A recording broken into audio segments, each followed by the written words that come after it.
Thank you very much for the invitation. It's always a pleasure to see things moving in Europe, and you are certainly a shining example of what should be done more frequently.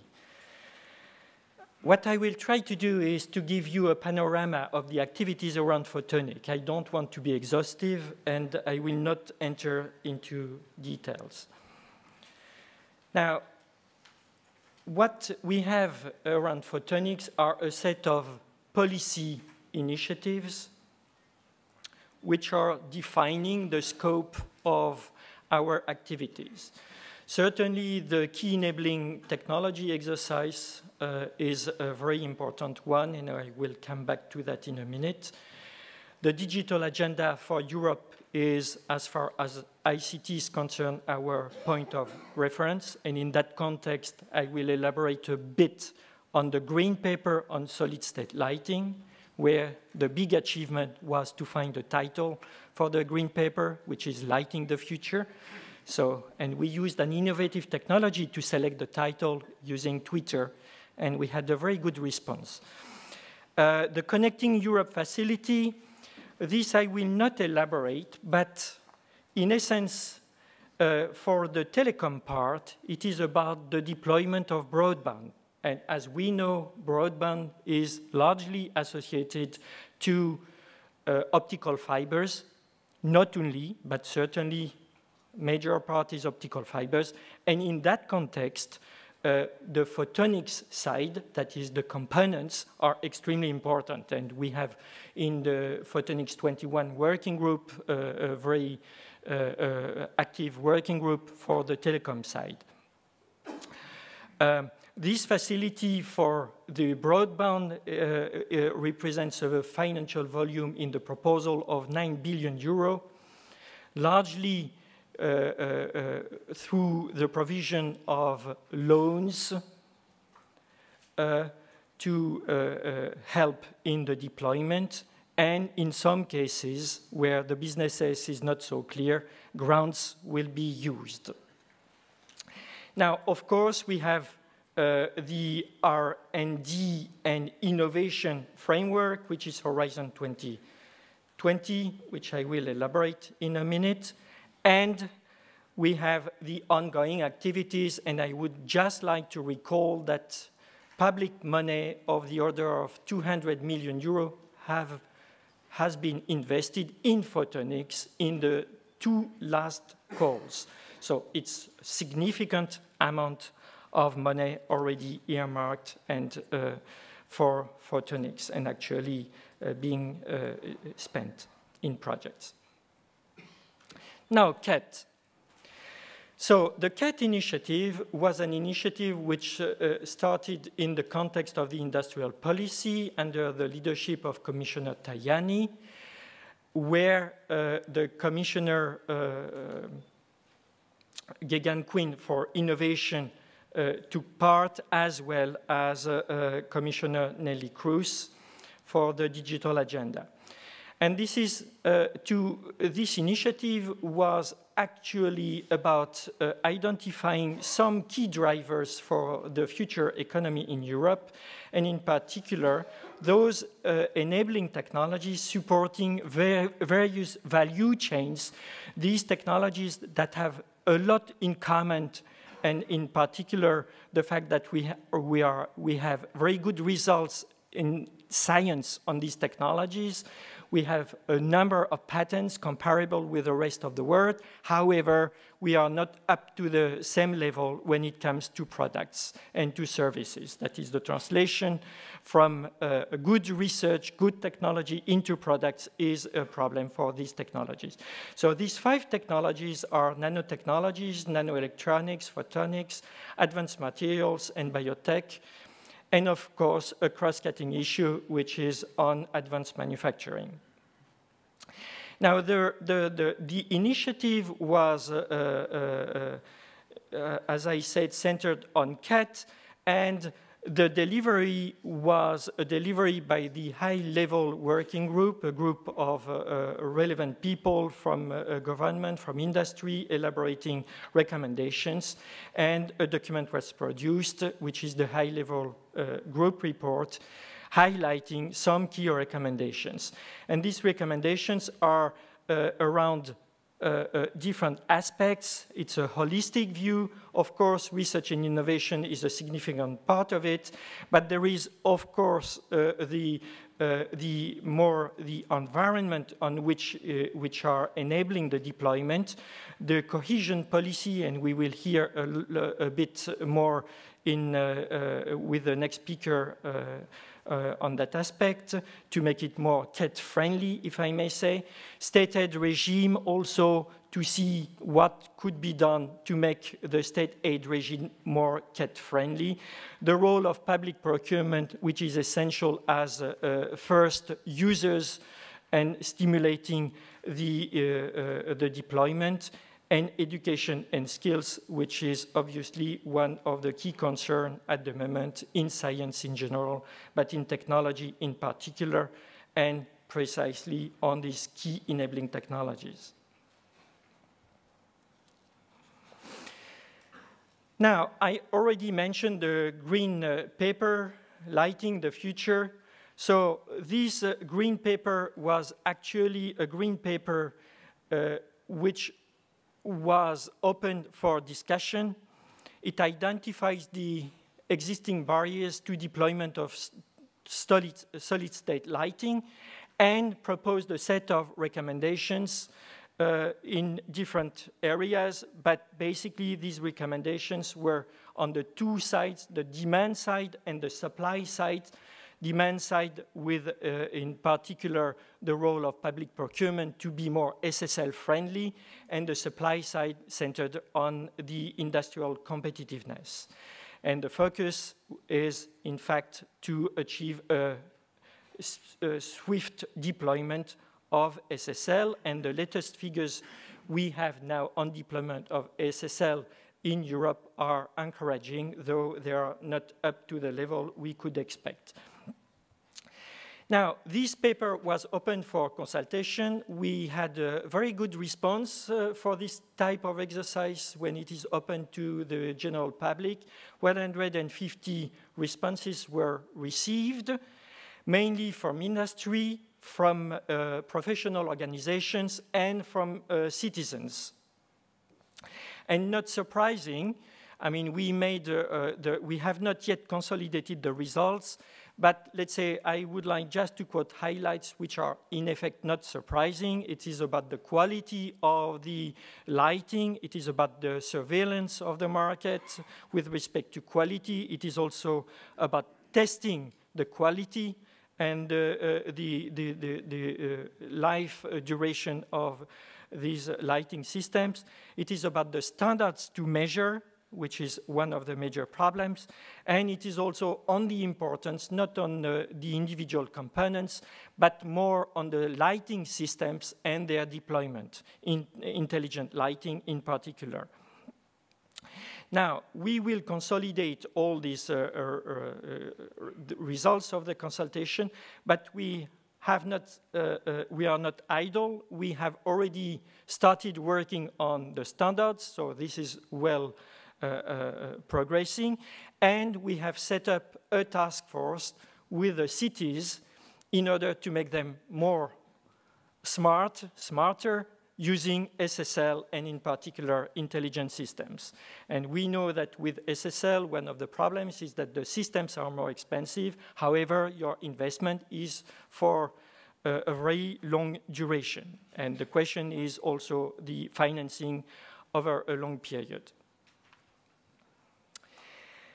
In that context also, we have tried a new procedure to launch a call for sponsorship in order to develop awareness, and this sponsorship is looking for sponsors to help in lighting the Berlaymont building, which is a building where a lot of visitors are going through. And I mean, this is an experiment, but you are very much welcome to look at it and to see how to respond. Now, Horizon 2020.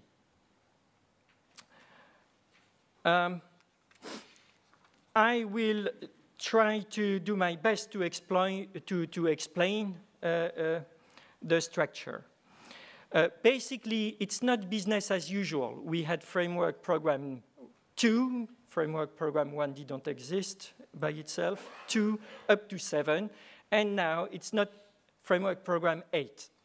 It is Horizon 2020. And the major difference there is the linkage between research and innovation.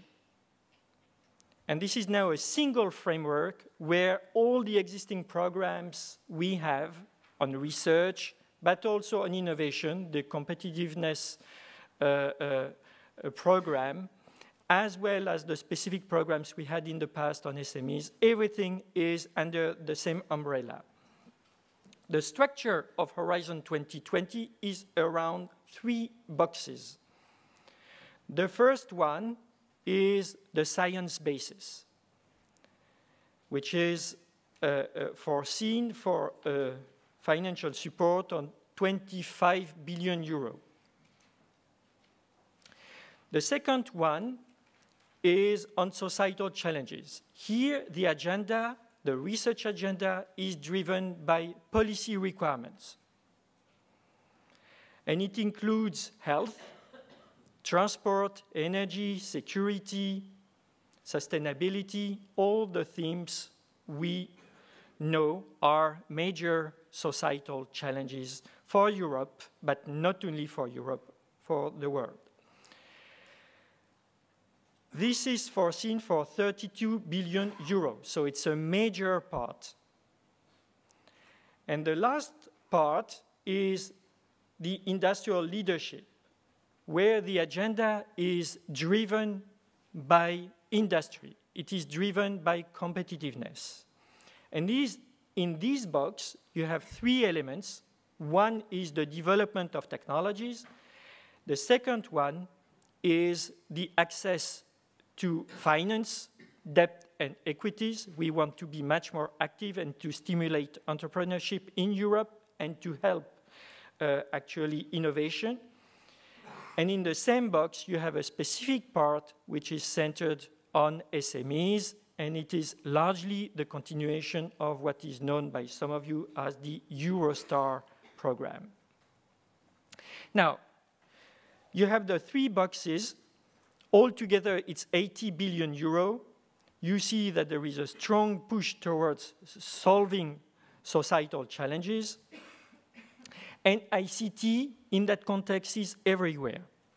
So, ICT will have to play a role in all these boxes. Of course, there will be interactions between these boxes. You cannot solve societal challenges, obviously, without any technology. This goes without saying. Now, what is foreseen for ICT in science? It's around 4 billion euro. In the societal challenges, the estimation is 4 billion euro. And the major part for ICT, in particular for the technologies, it is in the industrial competitiveness part foreseen for 8 billion euro. Now, I move to that specific part on industrial technologies. And what you have here is ICT. You have in brown the box for ICT, 8 billion euro. And you have here 5+1 priorities. First one is on systems. Second one is on computing. Third is on future of internet and the associated services, obviously. Then it is about content. Then about robotics. And the last priority is on nanoelectronics and photonics.